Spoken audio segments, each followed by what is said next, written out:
Any additions or deletions to the agenda? Motion to accept the agenda as presented. Motion by Don. Second motion. Second motion. All in favor? Aye. Okay.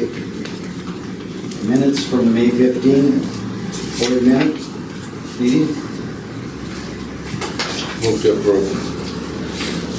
Who did that? I did. Steve. Steve moved to approve it. Seconded?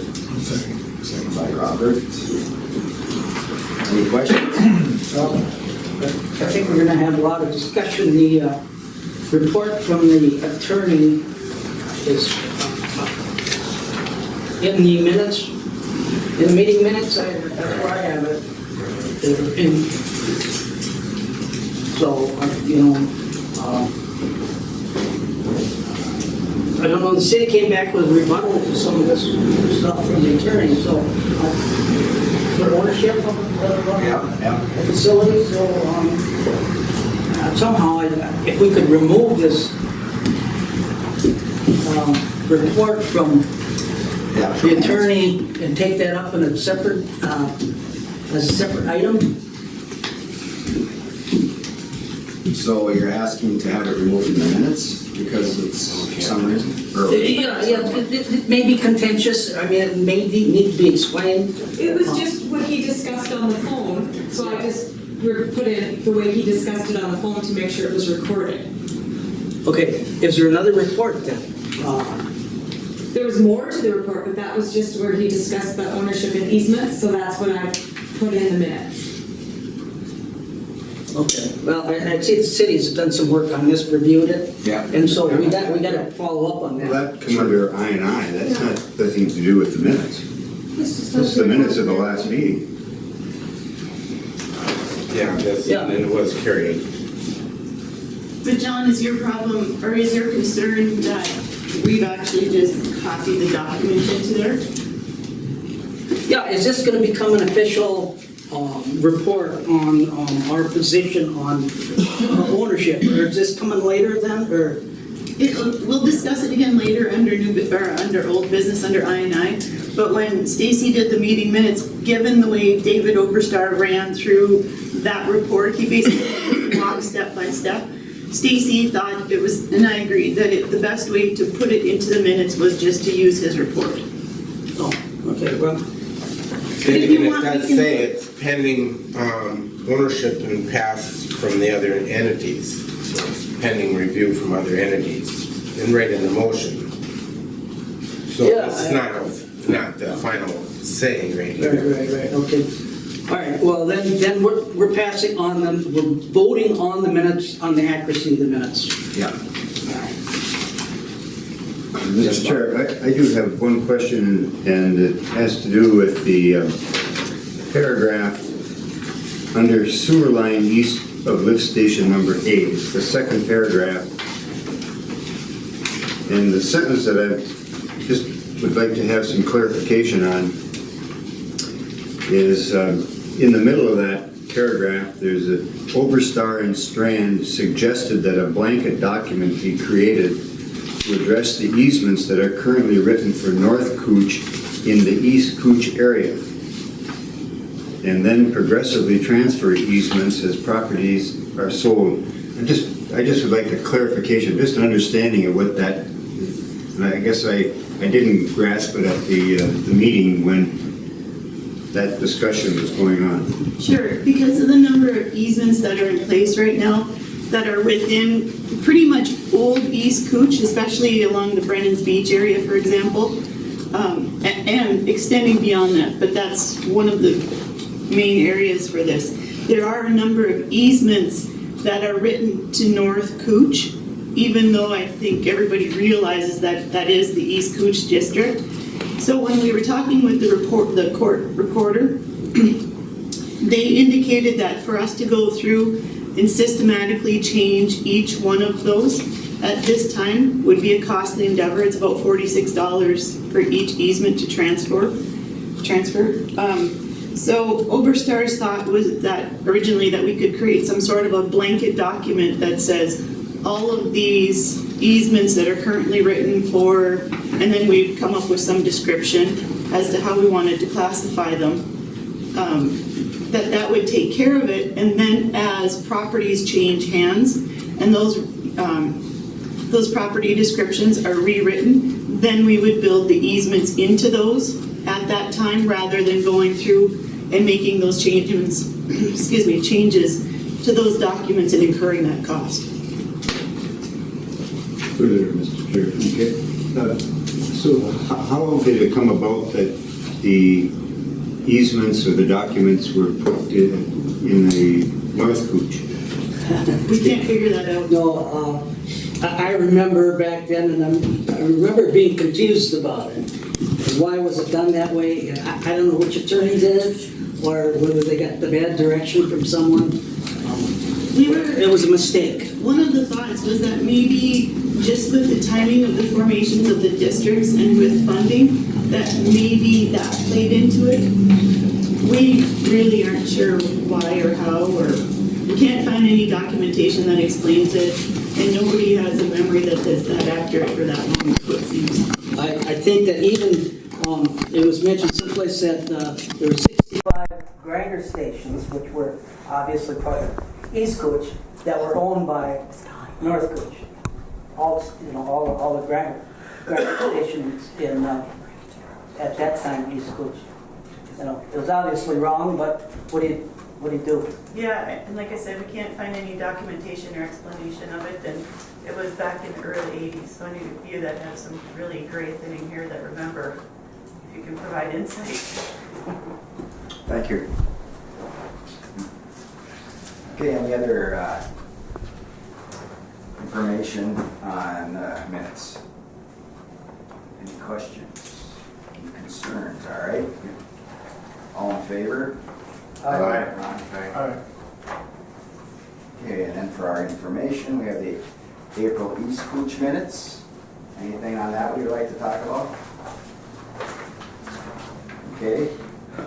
All right, next, straight to disbursements, June disbursements.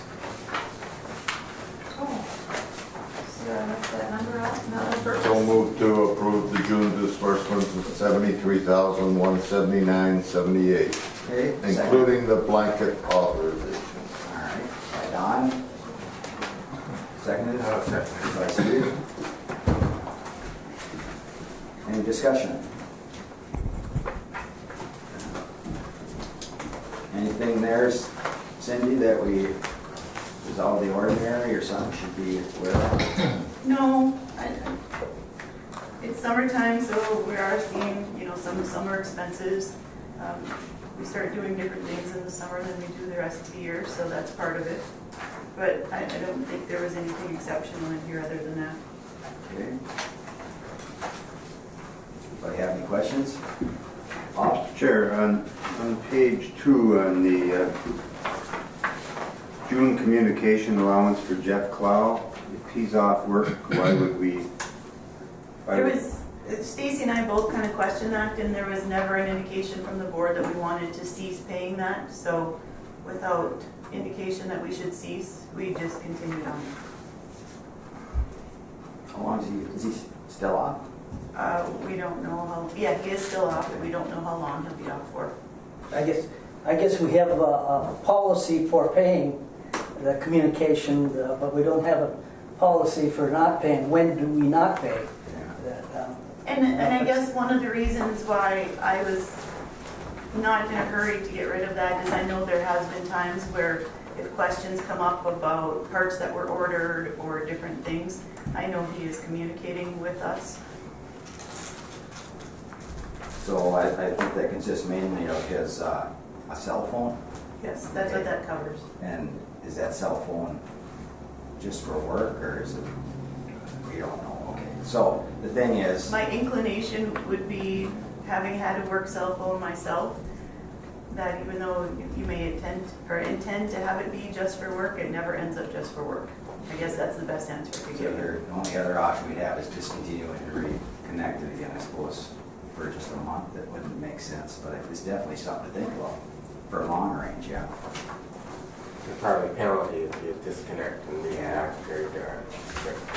Okay. I think, I mean, given that this is the first contract, as we go through some of these unique situations, like having employees off, I think it gives us thought for what needs to be into the contract, rather than to the next contract. You know, some of those fine details that when we were first doing the contract, you know, you can't think of every scenario and situation, so I think we do have some food for thought as we go into the next one. Okay. Marking these all down, so we got her all right. Okay.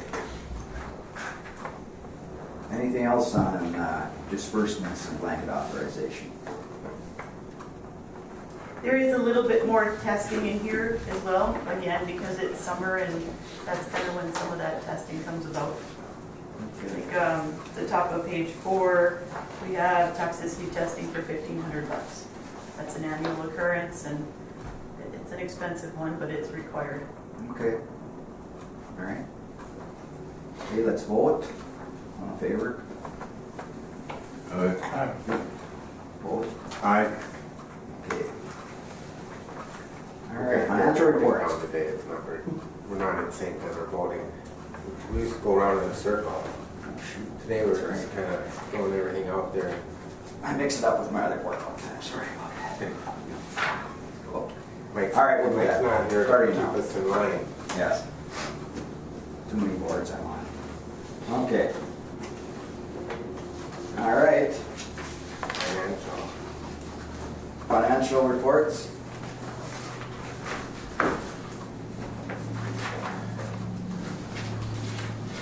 Vote on them?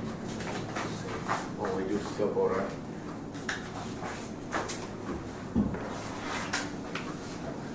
Any motion on the financial reports? I'll move. By Steve, I did. Second. second by Don. Any discussion on the financial?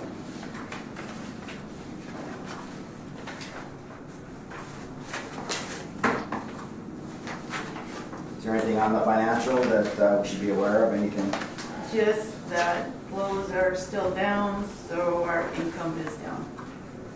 Craig and I have talked about it, and we need to start really thinking about some of our expenditures and trimming, or being mindful, I guess, where we can right now. June's been a wet month, so I would expect that flows will come up in the June billing, but Okay. Any other questions or Got a concerns? question. Don? Under dumping, there's 2 licenses. Who are those licenses to? Rocky Ledge, That was one of the later ones that were, yes, Rocky Ledge and, the girls' camp, or Camp Cooch. Camp Cooch has a licensed vehicle, or Yes. they do? Okay. Who's operating there? Pardon? Who's their licensed driver or whatever? Is it? is it Tim Hively? Oh, Yeah. Tim? Yeah. Bart license?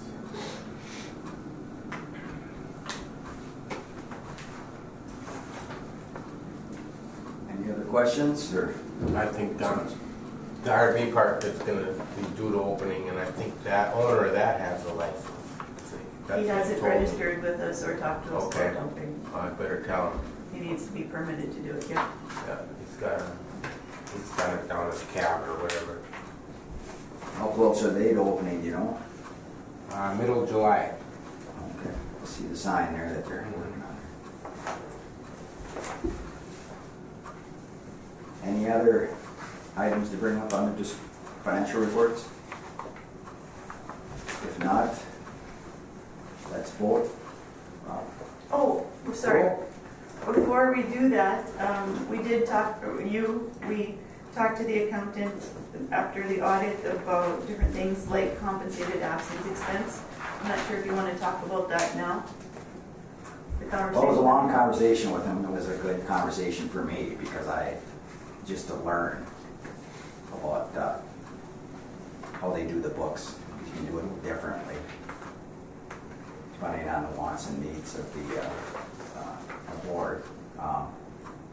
He clarified some things for me. One is the compensated absences, I needed to be clarified in, and they cleared that for me. I also found out that there was something, a lot of that the way it's being done was per request from prior boards. This isn't something that was just brought up by them. So a lot of the things is they critique the way they did the financial statements and what they wanted to see. So if we want to see things different, or if there's something that we feel isn't clear or is missing, or want to see different, let us know. And I can call them, or Cindy can call them, and we can see what we can do. One of the things along those lines is we've talked to him, and we've talked to him a couple different times, but it sounds like we have a path forward now. We had originally talked about how to make the PFA payments and the WIF payments show up as an expense on our reports that we look at, because they haven't necessarily been, because they're not a true and pure expense. And if you have questions on that, Terry can answer that, or to that point.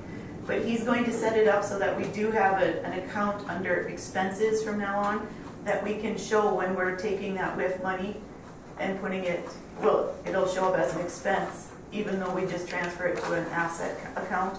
And then the same with the PFA payment as well. So for our reports that we see, we'll be able to start seeing those, which are expenses to us, even though they're liabilities and restricted assets. So he's going to start fixing that for us as soon as he gets done with the audit, because right now he has the auditor's copy, so we can't do anything in QuickBooks to change things.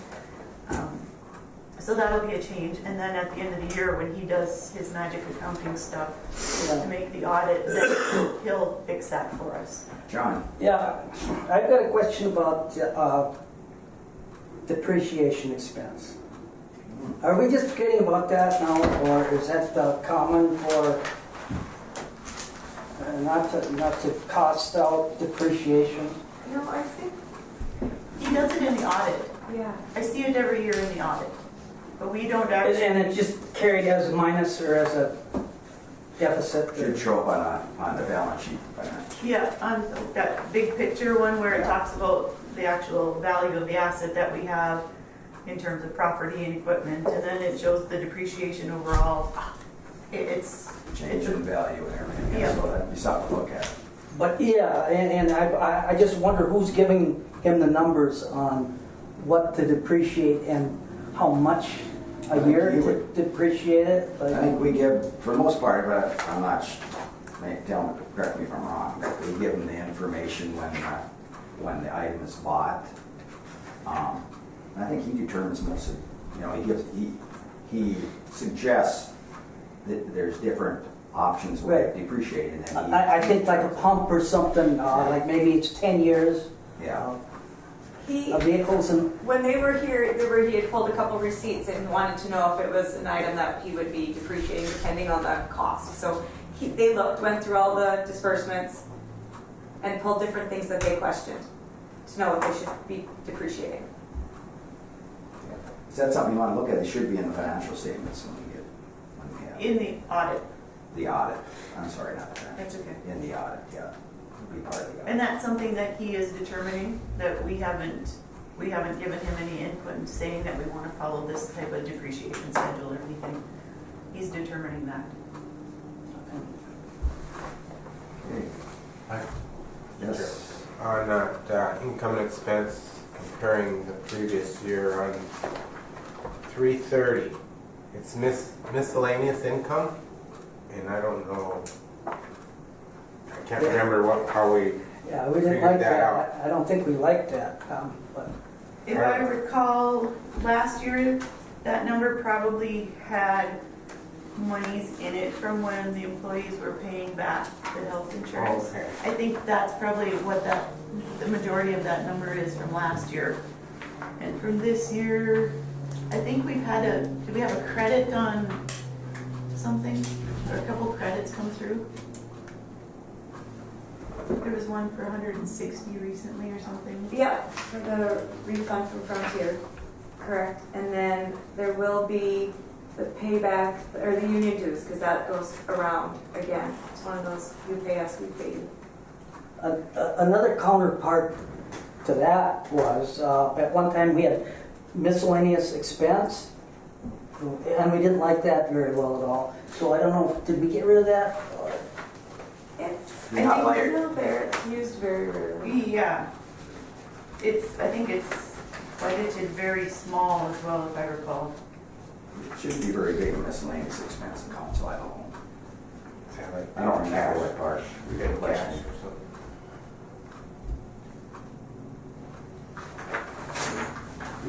That would be like petty cash. Oh, it's 420 is miscellaneous. Oh. Wow.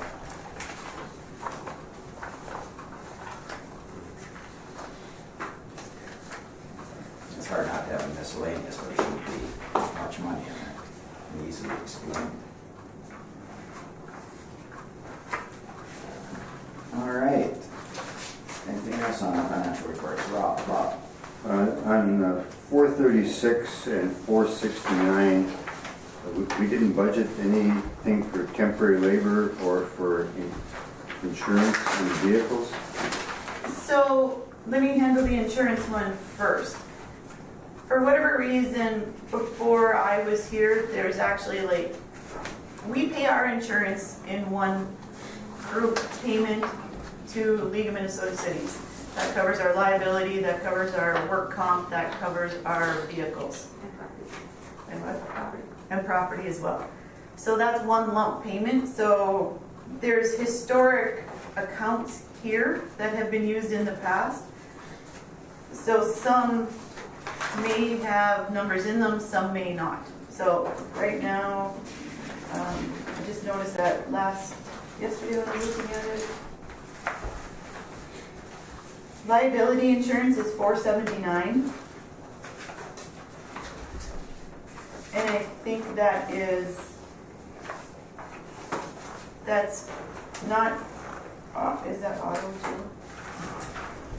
Yeah, auto, 469 is vehicle insurance, but it's just rolled into one bill. And that just appears in the 479 category for insurance. We can break it out. Pretty expensive.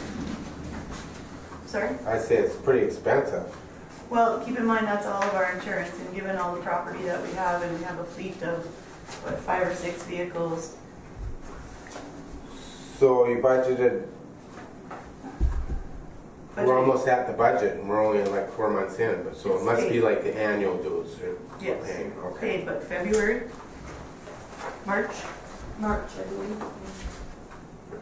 and your other one, Bob, was temporary labor?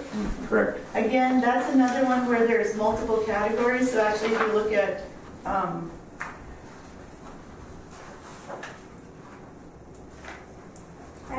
I think I didn't budget till June, Oh, June, right. July, and August, and we haven't paid out to the temporary temporary labor yet, because we don't get our first bill from the city till the end of May to be paid in June.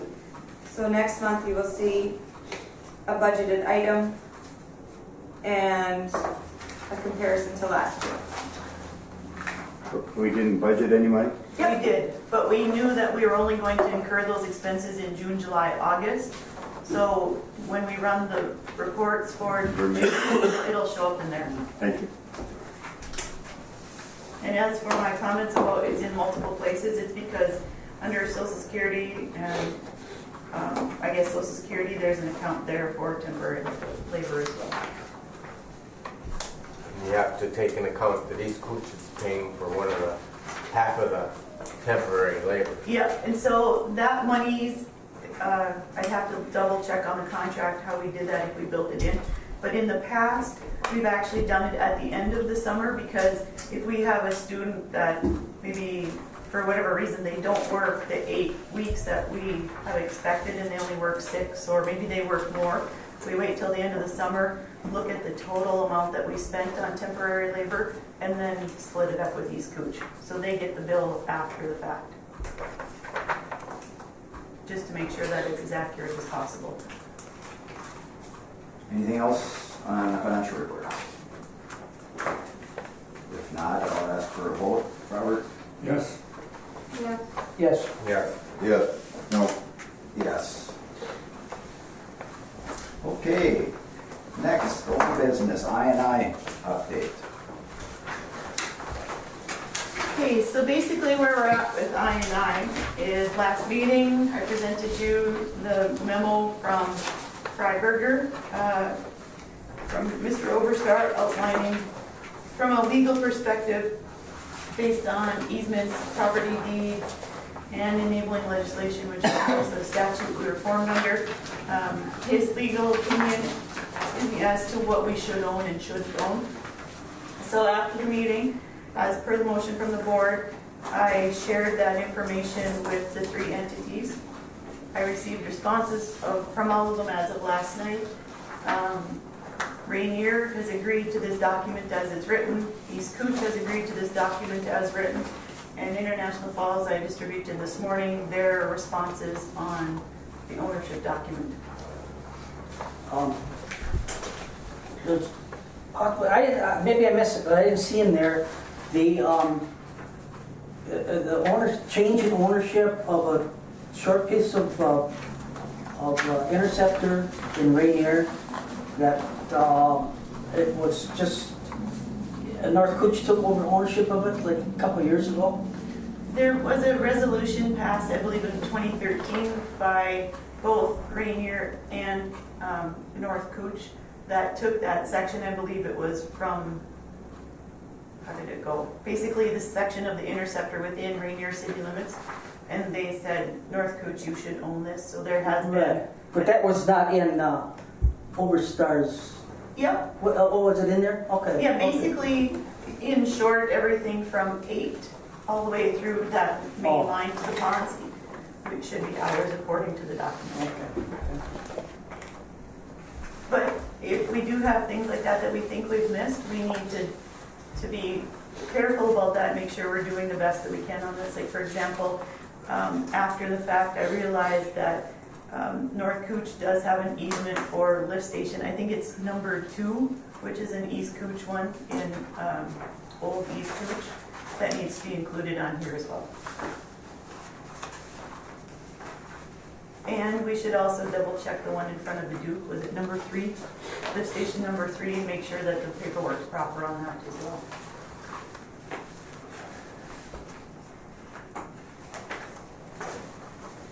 What happens next now with this? Well, yesterday when I spoke with Mr. Oberstar before I had the document from International Falls, he indicated that he thought the best path to move forward was assuming that this board agreed with the memo that he wrote, that the board would approve that memo and then move it on to the entities to say, we've approved this, this is the document that we accept as factual and right. So let's start formalizing this document, and he, without having consultation with the other legal units from the entities, thought that the best way to proceed would be with a joint powers agreement with each of the entities. That was his initial thought, but he is open as to the best way to do this. So when he begins to speak with Mr. Boyle, for example, who represents East Cooch, if he has a different idea as to how he thinks that an agreement should be structured, Mr. Oberstar would be open to that, but we just have to figure out how we need to move forward and formalize this. Once North Cooch is okay with it. We have a response from one of the other entities, so how about from the other 2 entities? They've both agreed that it's good. That they agreed with what this memo stated? Yes. Okay. John? Well, I'm looking at the. Are we still on this? Are we commenting on the International Falls stuff? Well, then, you can, yes. I'm just saying item B. It says line from intersection of 11th Street and 3rd Avenue to ET Basin. And then down at the bottom in red, the argument is that the city disagrees in case the ownership. And I thought in item B that's what they're saying, is that International Falls should own that. So I don't think there's any argument. No, Oberstar's conclusion was that North Cooch should own that portion. Yeah. Basically, the line that runs from lift station 8 on the map all the way to the ponds, and then from the ponds all the way to EQ through to the plant. Everything that's purple up there, excluding that short little stretch, he believes should be North Cooch. Yeah, it's just kind of confusing that the city disagrees to NKASD ownership. And I think that's what the original paragraph was saying, is that it's in Annapolis Falls. No. Oberstar is saying that it's North Cooch.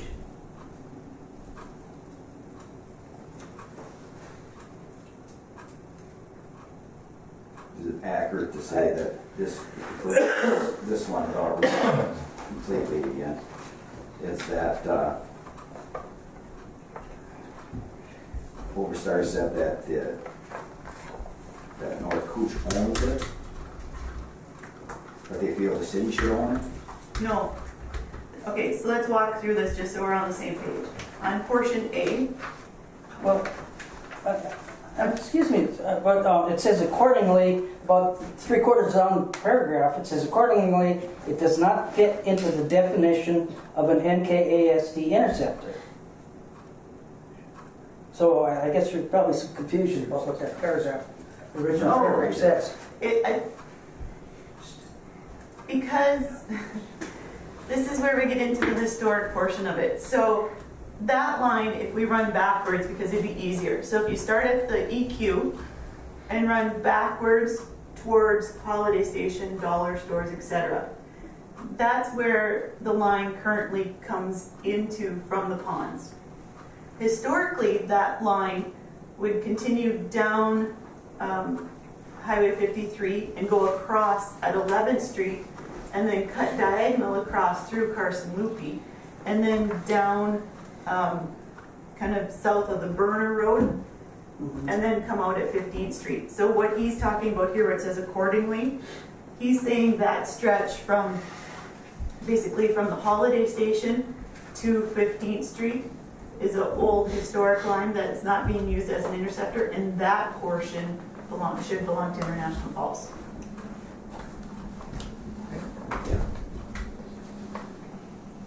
Mr. Chair, I would like to see a chart in our packet, maybe like on 11 by 17 paper, with the city layout and where these lines are running and color coded, so who owns what. You had that in your last month's packet. It was in there? Yeah. Well, I think, I don't know, did your copies not have the maps attached? No. No. Oh, they didn't get the maps attached. Oh, they should be, absolutely. That explain those. The item B has never been maintained by North Cooch, and I believe there's 26 manholes in the in that section that the city has maintained, and we're in the process of. I think the water commissioner last night explained that the city was televising 25,000 feet of sewer line presently to understand any issues on inflow and infiltration. So that's why the city has taken the position that since we maintain it, that it should belong to the city.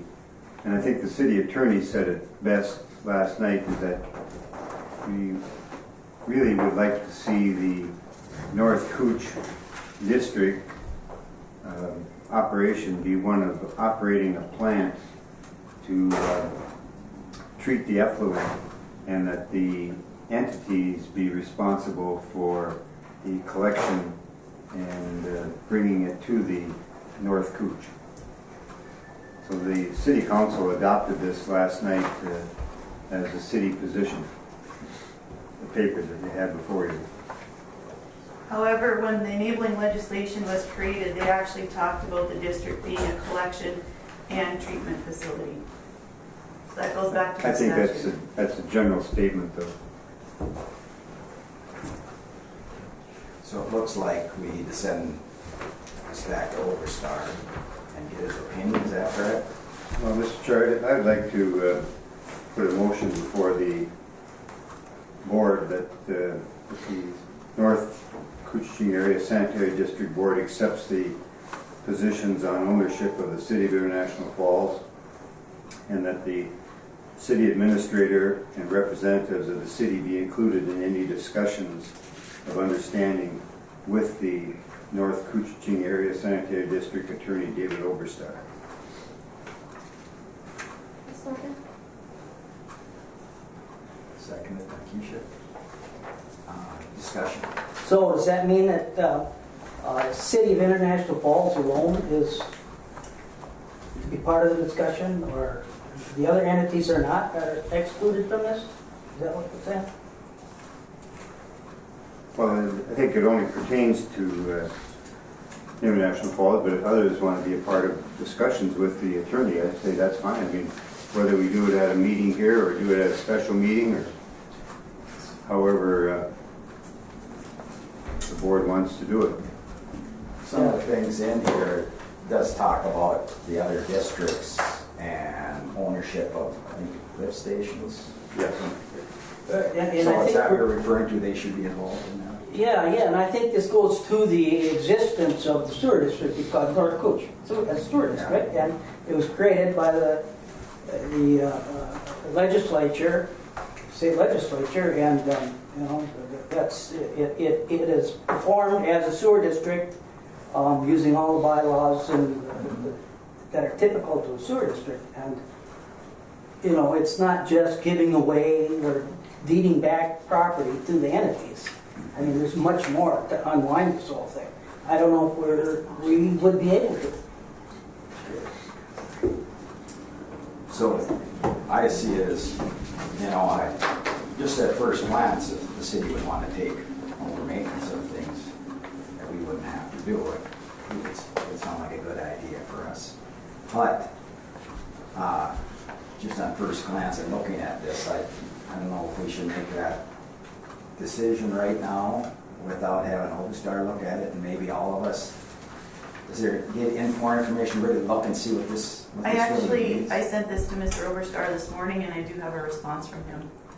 And it says, International Falls has not laid out any basis for their positions. The EQ plant, or the EQ line to the plant may have other connections to it from International Falls, but they cannot expand use of their line without a permit from North Cooch, and they need an ordinance to control expansion. There's another question here, but I think I can clarify that one for him. It's just, he's got confusion on the statement about the 11th Street to 3rd line. On the ponds to EQ, it is a multi-jurisdictional line. They cannot have control, especially when they state that they want to control diversion to the ponds when necessary, which is a concern. There's a statement in there that they want to have the authority to control diversion to the ponds. We can't give them control over our operation.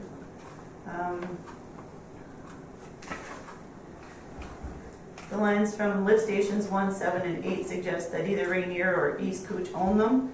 This is not reasonable and no reason is given. Again, multi-jurisdiction service is provided by the lines and North Cooch should control. Bottom line, no legal basis for their positions.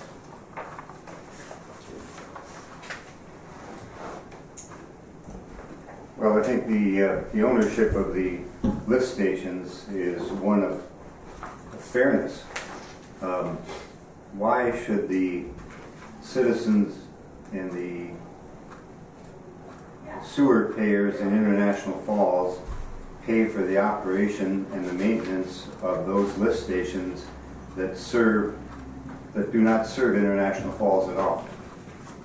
88% of the cost of the operation and the maintenance of those lift stations is paid by International Falls, and there is nothing there that would serve the citizens of International Falls.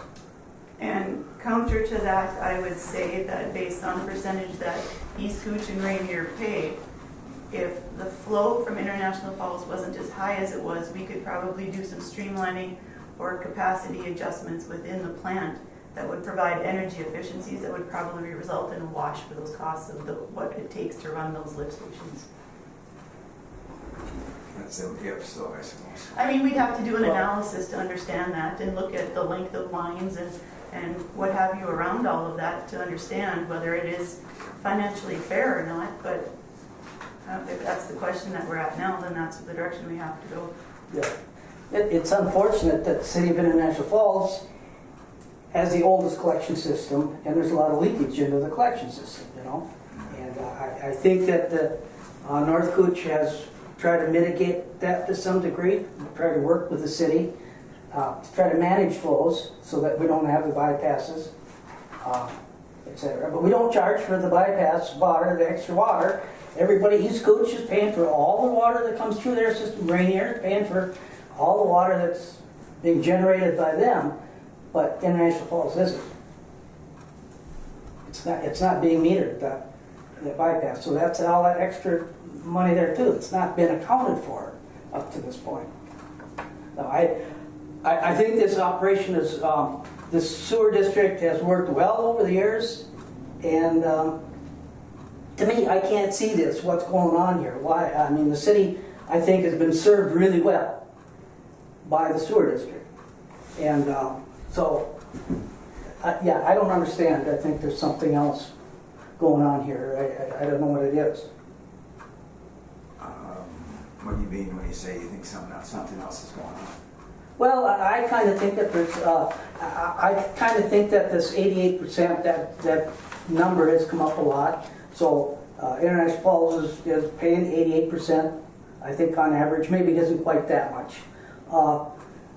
And so they think that they should have 88% of the say so. Of course, they do have the representation on the board, which was done in error years ago, that no one entity is supposed to have a voting majority on a sewer district board. I mean, I've tried to bring that to the board many times, and of course, International Falls has got built-in 6 members to the other 2 members out of the 8. So it's not the way it is typically done. We're the only sewer district in the state of Minnesota that has that kind of makeup. So this kind of thing is gone on for quite a while. I think that the city could try to get along with this a little bit better with the sewer. Don?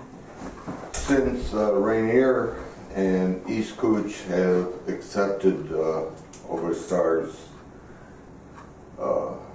report, would it not be advisable that since the city of International Falls is bringing up questions on this, that the city of International Falls attorney and Overstar get together and try to hash this out and report back to this board for a definite answer? That's a good idea. I think someone needs to get together and talk about this, and I think those two.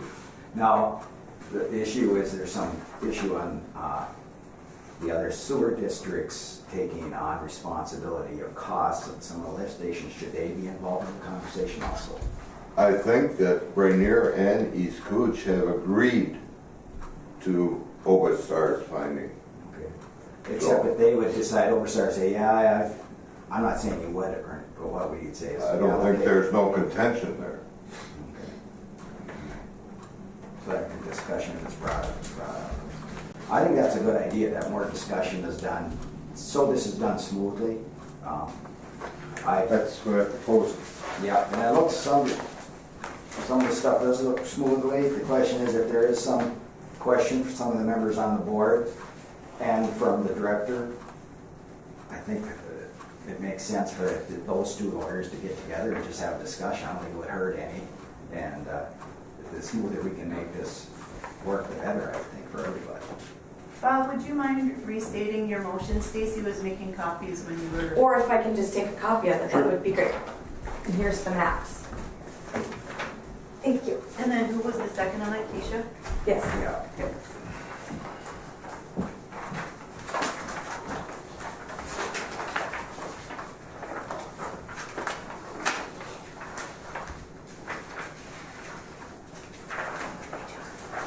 I know I would like to spend more time looking at this too, just for my own takes me a while to read things and figure them out. Yes? Please. Well, on item A of the EQ basin to the treatment plant, to me, that's always been make sure it's a connector from here to the EQ plant. City wants the line. I mean, haven't they always had the line? No, from EQ to the plant, everybody agrees should be North Cooch, and it is. Well, no, the city says city should have the right and authority to maintain and repair existing services. Right, but the first line of the red is North Cooch needs to own and maintain this interceptor. Oh, maintain, okay. Own and maintain. For the viewing audience, could you tell me what EQ is? It's the pump station. equalization basin that's right behind Potter's office. It's basically, there's a holding tank there where all the flows from the district come into there and then are funneled to the plant. Well, thank you.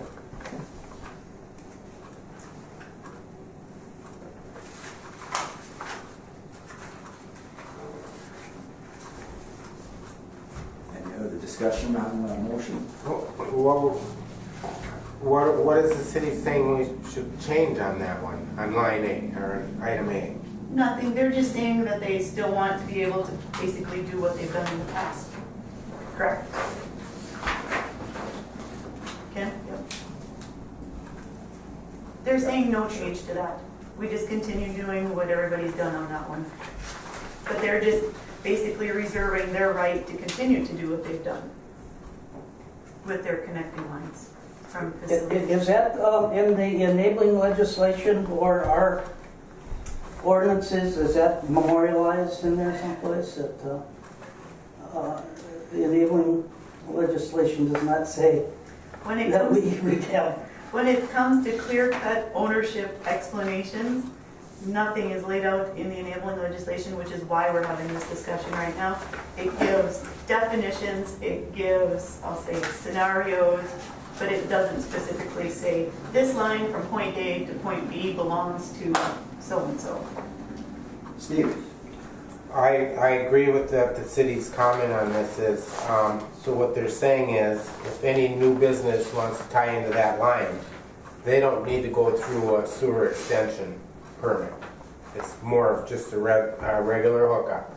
I'm not sure that it doesn't say it has, the MPCA regulates when there's a sewer extension permit, first of all. So I'm not commenting on that. I don't think anybody is commenting on that portion of that, but they're just saying that if somebody wants to hook up, North Cooch can't tell them you can't do that. However, if we have a capacity issue, then there could be discussion around that. Okay. But it's never happened. Any other questions or?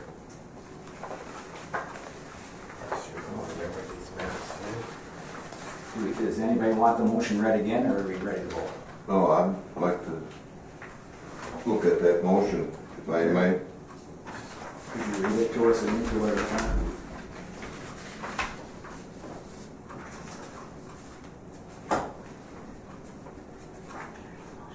You want me to read it? Sure. The North Cooch Area Sanitary District Board accepts the positions on ownership of the City of International Falls, and that the city administrator and representatives of the city be included in any discussion of understanding with NKASD. ASD's attorney, David Oberstar.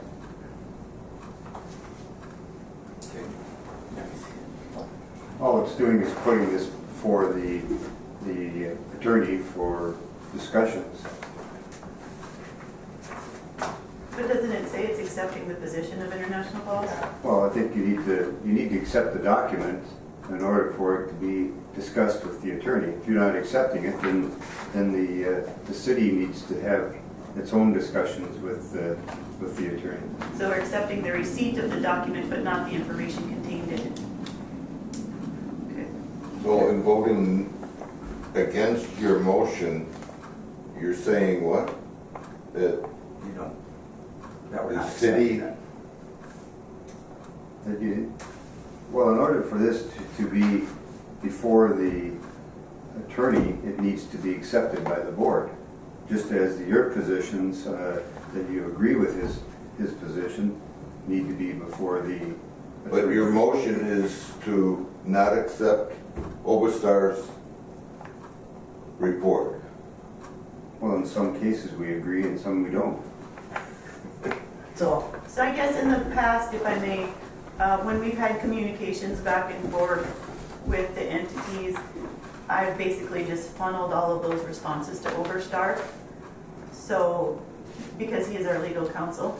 So I guess I would question whether or not we actually have to have a motion to accept that document, or whether we would just provide it to him and then have direct communication between International Falls Group and the North Cooch Group.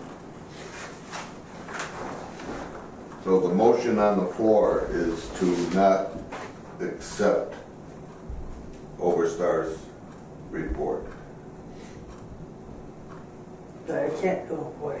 We've already accepted. You can't vote on a negative motion though, it's so hard to. Could you read it one more time, the motion, right? I got a short attention span. Motion by Anderson, second by Pearson, that North Koochiching Area Sanitary District Board accept the positions on ownership of the City of International Falls, and that the city administrator and representatives of the city be included in any decisions of understanding with the NKASD attorney, David Oberstar. Not decision, discussions. Sorry, discussions. Yeah. Okay, any other questions on the motion? Very vague. Yeah, I still don't get it. I don't understand. get it, because we aren't gonna vote on the original document. Do you feel we need to vote on the original document, Director? As I said, most of these documents that we've received from other entities, I just pass along to Oberstar, so we could theoretically modify the motion so that it just says that we're going to move forward with having a direct conversation regarding this document. Let's have a vote, and then we'll if we have to remodify it, we will. But we have to vote on how it's worded now, right? Yeah, Correct? unless It's you do been an amendment seconded. or it's rescinded. I don't get it, we can't vote on the report we got from our attorney. We've already voted on it. No, we voted to give that to the entities. We did that last meeting. Okay, all right. But now we're being asked to vote on a motion by representatives of the City of International Falls that we accept their version Rather than, of the ownership. right? Yeah, so the entities had the opportunity to comment, and they commented, so, but we got to vote on this motion now. But there's some confusion. It's been seconded.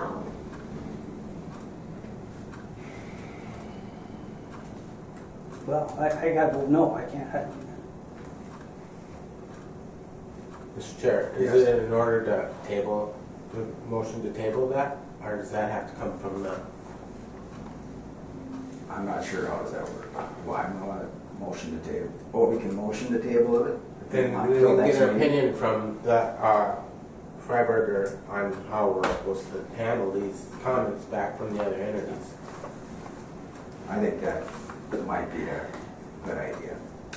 What do you Because we don't want to have a I battle. think you should talk to Steve over Okay.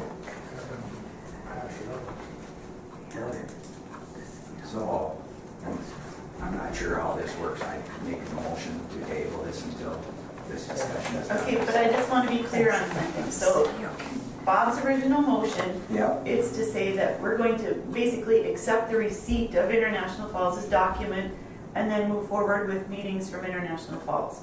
So in reality, if we table it and then we go and talk to Oberstar to find out what his opinion is on it, it's basically the same thing, just short of setting the meeting between the lawyers. Is that correct? Well, if you don't accept it though, as a receipt, then how can you go have discussions? If you table it, then it sits on the table and is not before the organization for discussion. Then Well, the board is looking for an opinion from Oberstar, correct? yes. yeah.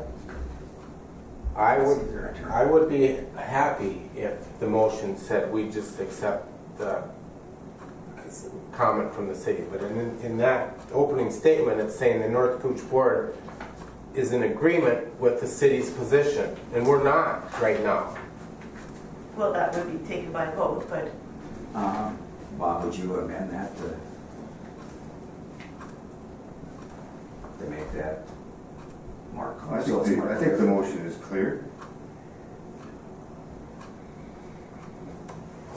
call for the vote then. Okay, Let's see well, where let's we call go for from the here. vote, see where we're at, that's what we're at. Robert, No, Keisha, No, No. No. Yes? I'll say no. Now,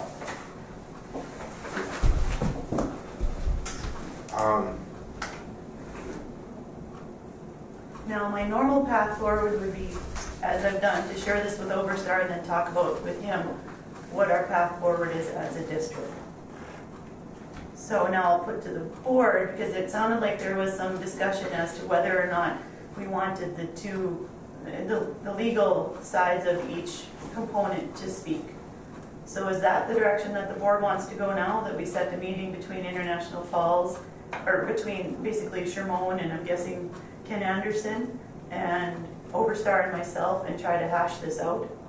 yeah. I think that's the end result that we're looking for, or the next step, I should say. That's the same thing that the motion said. But I think Well- the confusion came because there was the question as to whether this board was accepting and agreeing with what that document said. That's where the confusion Yeah, came that's from what I right. heard. I don't know, maybe after listening to some of this, maybe we should just go ahead and let International Falls go off on its own and the rest of the area, progress and do the things that we have to do to, I don't think that's. Well, there's got to be some historical background on who's been maintaining these, and I think that plays into it. It's not just a matter of, say, you start at Point at Rainier and you work your way to town. I mean, over the years, That's where there's confusion. Like, I look at the flame, there is absolutely nobody that I've ever talked to that thought that the flame would have belonged to North Cooch. And everything that we have says that the flame belongs to North Cooch. However, Overstar in his document says there's no reason, even based on the enabling legislation, why those easements and titles should have been put in place for North Cooch. So that's an easy one. I think we're all in agreement that the flame belongs to International Falls and we would transfer those easements and titles. I mean, we haven't voted on it or anything, but that one seems pretty cut and dry. It's these other ones that are a little bit messy because the practicality of who has maintained them and what the easements and the enabling legislation say should be done for those areas. there's like adverse possession laws, and I'm not sure what the rules are, but if it's 7 years or 14 years or what, but if that entity's been maintaining that for that many years, it's theirs. I don't care what that deed says. And Yeah. I wouldn't trust what those deeds say after what you found out in the old East Cooch. Well, and even the enabling legislation, basically, in terms of a sewer district, the sewer district should maintain everything that it needs to be able to serve all members of the district. So theoretically, if North Cooch no longer owned that line that ran across town and International Falls owned that line, at any point in time, they could shut off East Cooch and Rainier. Surcharge. City surcharge to the plant. Okay, so it looks like what we're doing is we're gonna, yes? I would so move that in response to the city's June 18th reply to Overstar's report, that our attorney, Overstar, contact the City of International Falls attorney or whoever and try to hatch this out and then report back to us. Okay, it's a motion, is it? Okay, anybody second it? Oh, Oh, yes. I'll second it. Would we want the director involved in that, or just the two attorneys? No, I said whoever from International Falls, Mr. Anderson. Yeah. And our director? and our director and our, well, all the stars. Okay. Whatever they feel is needed in the meeting. Let them make the decision, the attorneys, who they want, okay? All right, any other discussion? Yes, Who would set that up? Would Cindy set that up? Sure. Okay. yeah, Yep, All I right. can do that. Well, that's Yeah. clear. All right. all right. Any other discussion? If not, we'll call for a vote. Robert? Yes. Yeah. Yes. Yes. Yes. Yes. Yes. Good. We all agree on it, good. Okay. Island View update. Island View update. Island View is cruising right along. As of right now, Lift Station 100, which is the first step in bringing Island View online, will be occurring on June 28th. So they're going to do the final preparations on the 27th and 28th. Starting on the 28th, the plan is to begin pumping clear water to the system, which is currently in the detention tank at Lift Station 100. And then from there, I believe Camp Cooch will be coming online first. And then probably within 2 to 3 weeks, there'll be 10 to 12 houses, I believe, on 137 coming online. And they'll just progress down the system from there. That's all in Part A contract, which is Wagner's. USA Part B,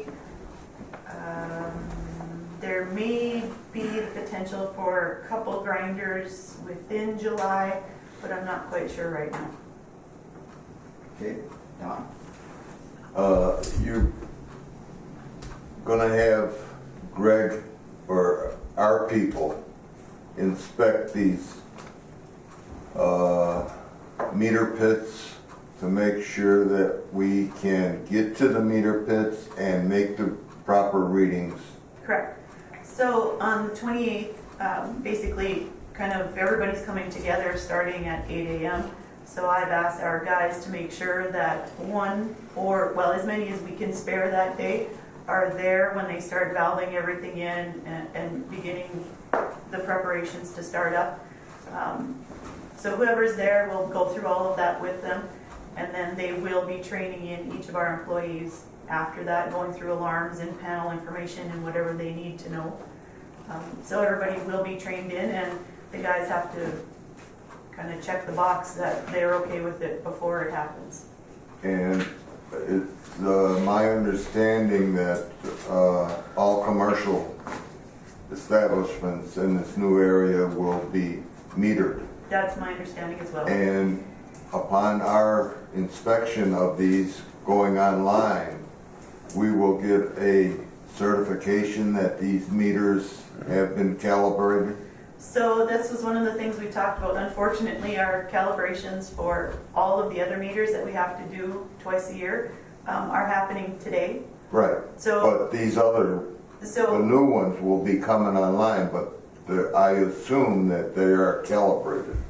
typically when meters are installed, they're not calibrated, but there's pre-work that they can do to make sure that they're as accurate as possible. So the official calibrations will probably happen in the fall when Cervical comes around again, but we have no reason to believe that they're going to be that far out. Steve? Mr. Chair, okay, this new storage tank is what, 200,000 gallons? Lift station 100? Is it? 200,000. I thought it was 8,000. No, it's 200. Okay. Okay, so they're gonna have these special crew come up and start bringing this online to make sure everything's. It's programmed. They're gonna fill it with water and they're gonna leak test it, and then they're gonna have to. Yep. It's, So is that when our guys are gonna be up there with those people that are the specialties on these types of tanks? yep. Actually, the tank is being filled with water either today or yesterday, one of the two. So it'll sit full of water until the 28th. They'll be monitoring it to make sure that there's no leaks involved. And then on the 27th, Preferred Controls is going to come in and begin working on the telemetry stuff to make sure that all of that works. And then on the morning of the 28th, Preferred Controls will be there along with Quality Flow, who is the pump and the panel manufacturer or provider. along with Wagner in this instance, because it's their lift station, or they installed the lift station. So all parties with knowledge of the system will be there for startup. And that, Greg, is the telemetry part is going to be tied right to our plant. Yep. And our AE2 consultant, Has nothing to do with it. oh, I thought there was, Preferred Controls does. okay. Preferred Controls are the ones that did the SCADA upgrade in the plant, Oh, which is different than the SCADA optimization that we talked about with AE2S. well. In what parts are they different? I mean, are they going to be compatible or? Oh, yeah. Oh. So we had a lot of SCADA issues. So when we first contracted with AE2S, I wasn't aware that we were getting the SCADA upgrade. So AE2S came in, did a survey as to what was deficient in our system around the SCADA system. So this upgrade that we got as a result of the I&D project will address some of those deficiencies that we had with SCADA, but not everything.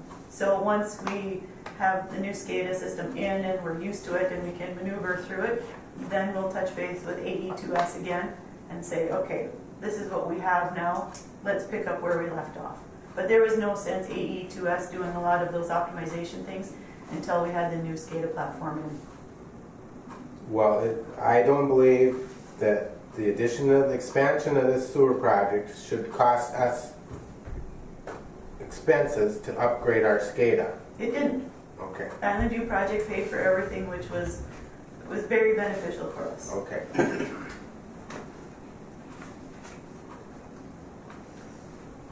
Anything else, not in view update? I think that's everything. Any other questions on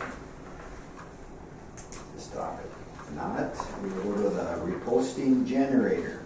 So we didn't get any hits on the initial generator ad that we had posted. So when we last left that with the board, we approved that we were going to post it so many times and for a certain window. So we wanted to come back to the board and ask if we could post it again. I think after the posting closed, we heard of some interest, but they said they never saw it in the newspaper. I guess there was a problem with where it showed up in the ads or Because it's something. a display ad and not it was a classified ad, not a display ad. So I would also request that it could be a display ad so we can move it to the regular section of the paper. But didn't you say it showed up like in appliances or something? So it kind of got lost. So moved to authorize reposting. Okay, moved by Don, second. Second. By Steve. Any discussion? Yeah, actually, if we're serious about this, about getting rid of this, if we can have some discretion that if we don't get a hit on the next round, if we can just repost again afterwards without bringing it to the board again. Okay. Want to add part of the motion there, Don? If we don't get a bid off of this ad, You would want to repost it again? And if you don't get a bid on, well, I mean, this could be an infinite thing, so we have to figure out where to go with it, I guess, but, Maybe we should just go with it. Just one more time, see what happens. Yeah. okay, we can do yes. that. One more time or two, because you get a rerun rate, which makes it cheaper. Do I run it two? To, We'll run it for a period similar to what we did last. Okay. Okay. We'll do our best to sell it this time. second agree. Second, yeah, second, Okay. for two. Okay, call for a vote, Robert? Yes. Yeah. Yes. Yes. Yes. Yes. Yes. Purchasing policy. So we've been talking about modifying the purchasing policy for quite some time. One, because, well, primarily because it wasn't complete enough to address both areas of the operation, which is the plant and administration. So at the last meeting, we talked about having me benchmark against the other entities in the area.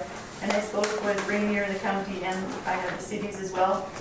So talking with them and looking at what's in place in those places, I came up with this purchasing policy. And it is a draft. If we want to change limits or whatever, I'm perfectly okay with that. It was just a starting point for conversation.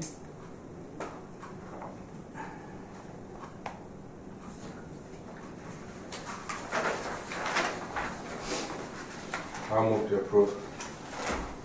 Second. Moved by Steve, seconded by John. Yes, Scott. Cindy, on page 2, underneath the last bullet point on the top of the page, the situation must be reviewed at the next regular board meeting. The bullet points for anything over 5,000 but less than 50,000, you set 2 or more vendors, and in case of an emergency, the chairman or the vice chair can approve. But then you say the situation must be reviewed at the next regular board meeting. What's the intention? That the board approve this or disapprove it? Well, It's already done. right. That is one that I took with a little bit of modification from the original purchasing agreement that we had in place. But I think after reading what was in the original agreement, or policy I should say, to me, I looked at that and thought, like, if we're in an emergency situation and the chair or vice chair has to make a decision to make that expenditure, I think it should at least be discussed at the next board meeting to say, yes, that went well, no it didn't, we should have had a special meeting, or basically, in my previous life, when we would have something like that happen, we'd have a root cause failure analysis or a post-mortem meeting just to say, we like the way that went, here's what we could have, or here's what went well, here's what didn't go well, or hey, that was a complete mess, we need to review. I understand. That's kind of my intention with that, but I'm not married to that. It's just, like I said, that was in the original purchasing policy, so I carried it over with slight modification on the wording. Any other questions on this? Well, Mr. Chair, the first sentence after overview, any expenditure, including services, goods, and equipment that can be purchased without approval of the board, I don't think that's legal at all. That's taken actually from International Falls, from Rainier, and from the county. Which one are you referring to again? Right. Okay.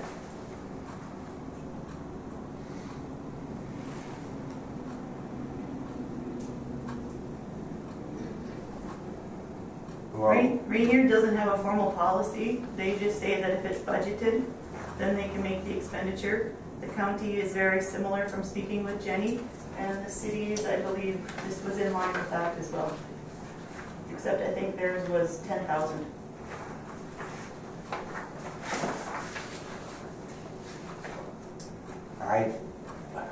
Mr. Chair, I disagree with that. I don't believe that department heads are authorized to spend $5,000 at the county No, without board approval. I think Jenny said that the county was either 1,000 or 3,000. I think that's... It's out for at the auditor right now, so she didn't have it in front of All her. right, well,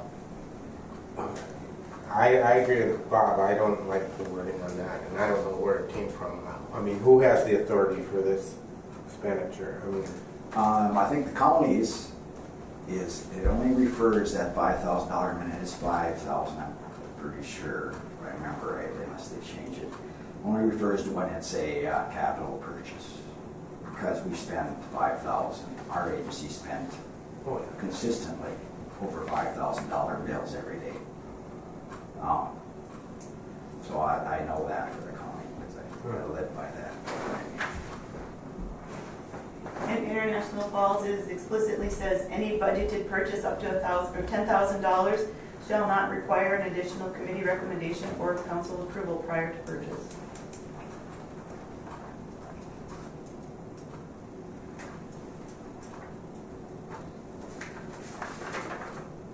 So as far as you, excuse me, as far as you know, this is kind of like an average, we could call it an average run-of-the-mill purchasing policy. From what I've seen. Anybody like to see any changes in the dollar amounts? Are they okay with those?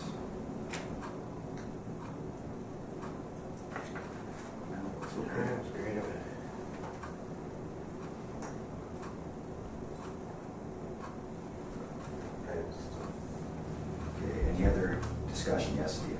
I'm going back to that overview first sentence, it says they're approved without approval from the board, up to $5,000.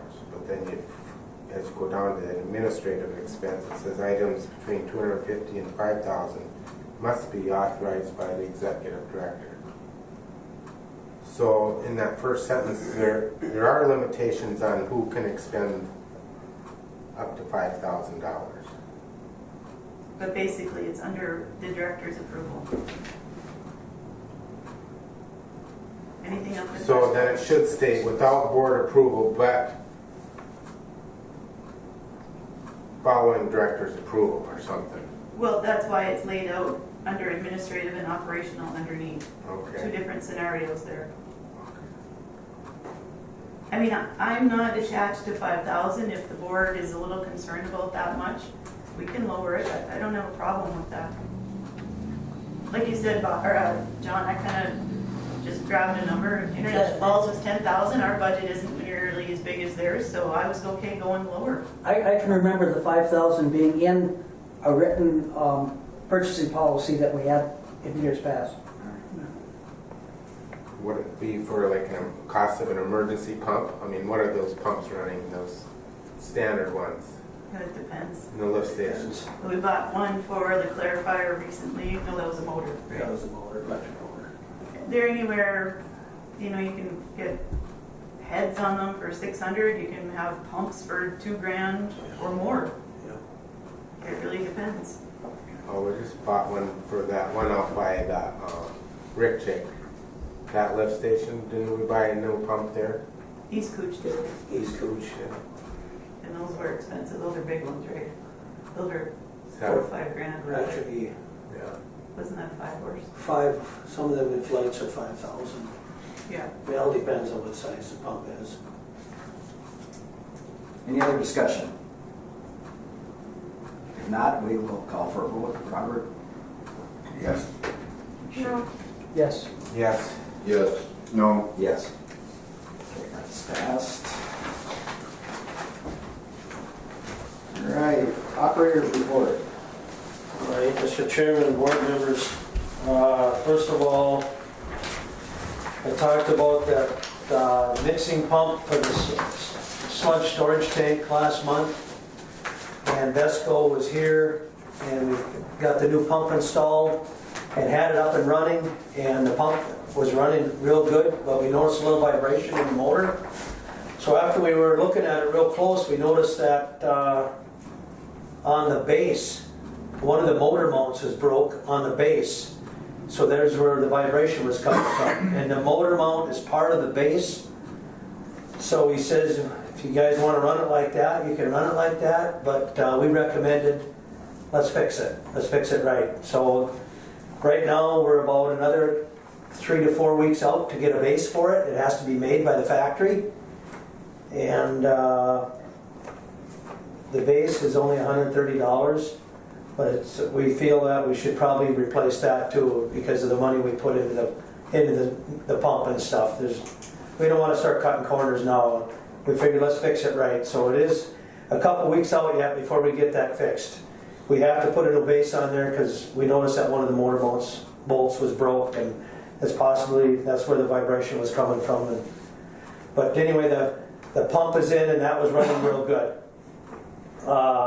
So if you recall, this is the one with the seal. With the seal, And then yep. you realize the The bearings. bearings, and we've got the old bearings over there too, and they're pretty rough. But, I mean, just one thing's leading into another with this job, and it's got to be fixed right. Like, we've got time yet. We get it fixed, and we'll be making sludge and firing up the mixer again just to keep the tank mixed.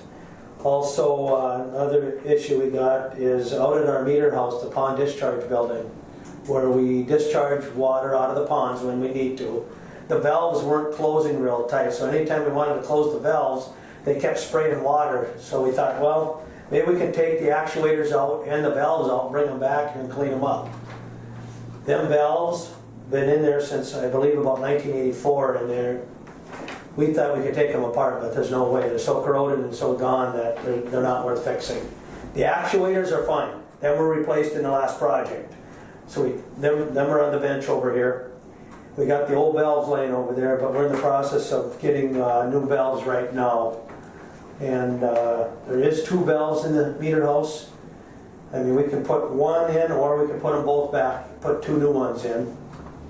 They're about $800 a piece, and we should put them in, and so we can shut that flow off completely when we need to out of the ponds. But like I say, the actuators, the valve actuators, they're in good shape yet. Also, this past month, the middle of May, we all participated in CPR training with the city. They put that on at the fire hall, and all of our guys participated in that. And also, Paul Montaigne with the sludge truck, I talked to him a few days ago. He plans on coming right after the 4th of July to pick up the truck. So it's been sitting there for a little while yet, but he plans on coming after the 4th to get it. It was the end of June, now he's talking after the 4th of July. Flow meters, as of this morning, Flow Measurement and Control, who took over for Cervical, they're here this morning calibrating all the flow meters. This is our, twice a year we do certain ones, and once a year we do certain ones. And this is the time that we have to do, I believe, 11 of them.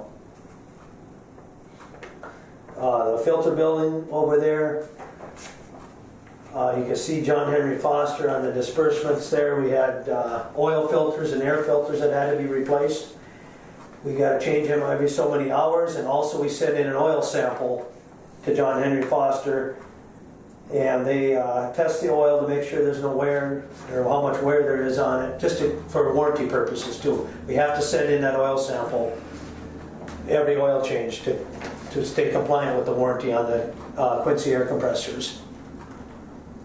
June 6th, John Thomas was here, and I thought it went pretty good. He brought an assistant with him who did most of the talking, and also there was an environmental engineer that just tagged along and watched the inspection, and his assistant did almost all the talking, and she's the one that reviewed all of our lab results. She looked at a lot of calibration papers, lab results from PACE that we use for reporting purposes.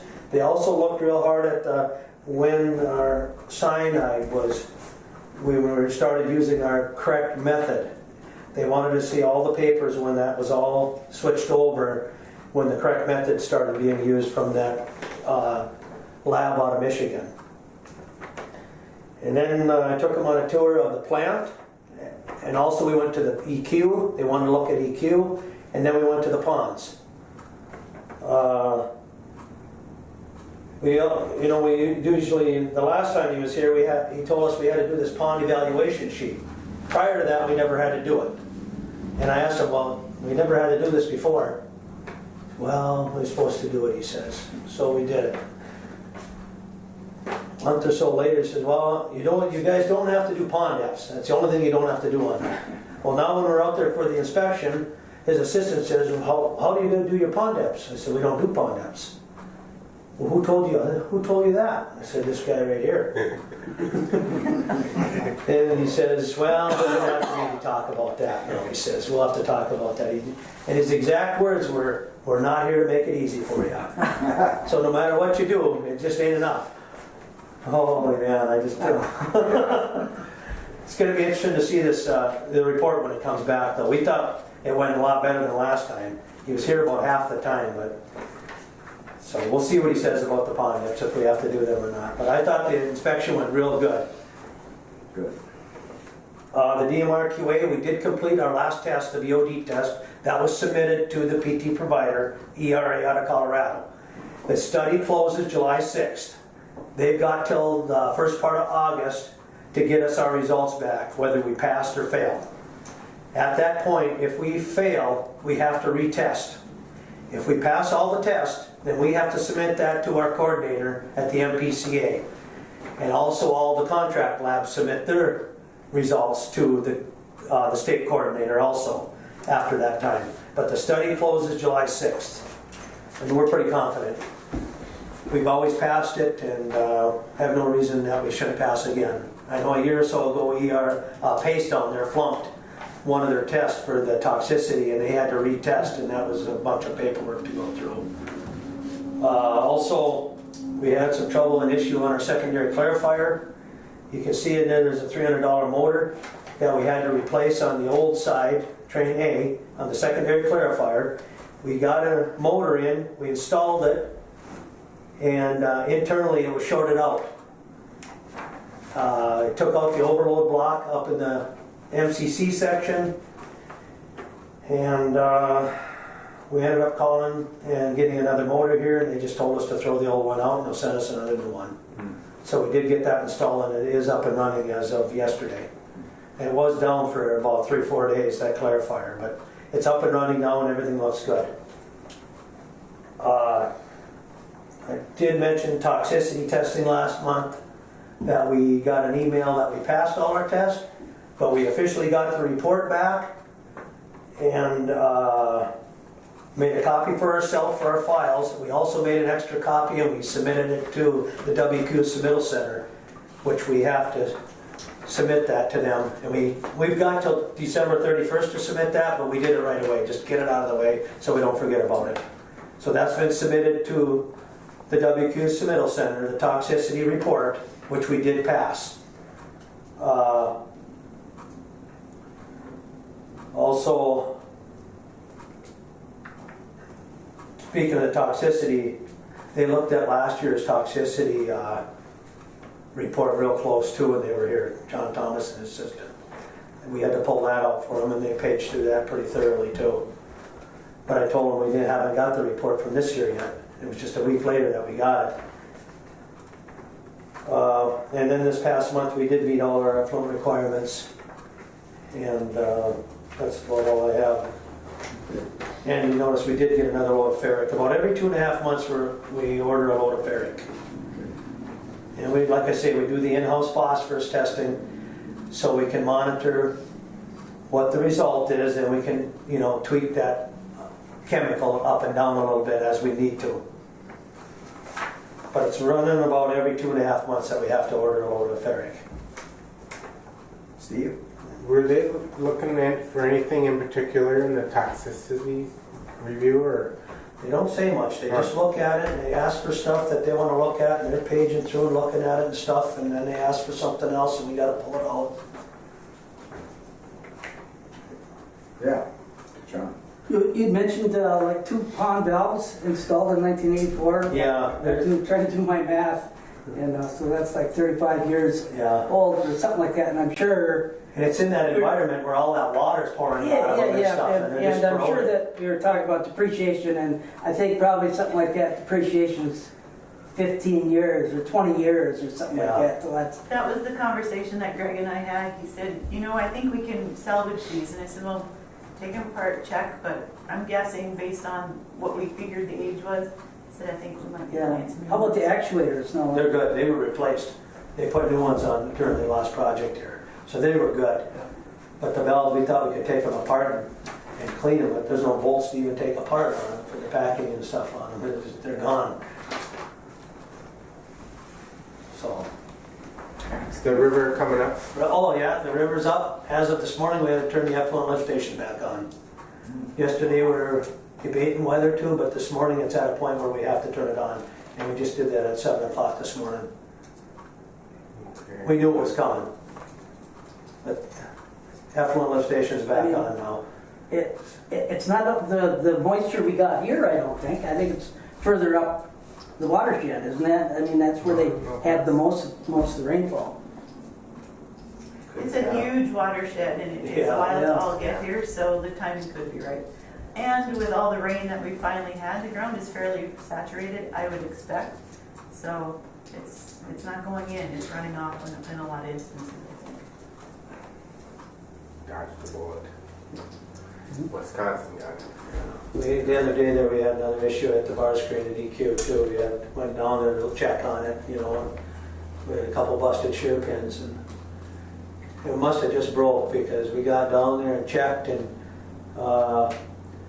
they cleaned that line, that interceptor line. HydroClean was in town, and in the bar screen of the dumpsters there still was a whole bunch of fiberglass, chunks of fiberglass that must have been laying in that line for years. And one of them was stuck down in the bar screen. That's all that was down there. We just hooked it and pulled it out, and we put new shear pins in, and it ran fine. It must have just got caught just right and broke the shear pins, that chunk of fiberglass. But in the dumpster, it was just full of them pieces of fiberglass. So, you know, they've been laying in there. In situ form. I think so, yeah. We used How to- many years has that been? It's been a 50 long years? time. Okay, thanks, Greg. Next, All right. director's report. We really have talked about most of everything, but as we kind of alluded to, we had the accountant was here the 6th, 7th, and did our audit. Nothing significant came out of the audit. He was pretty pleased with everything. Also, as Greg indicated, we all went for CPR/first aid training with the city.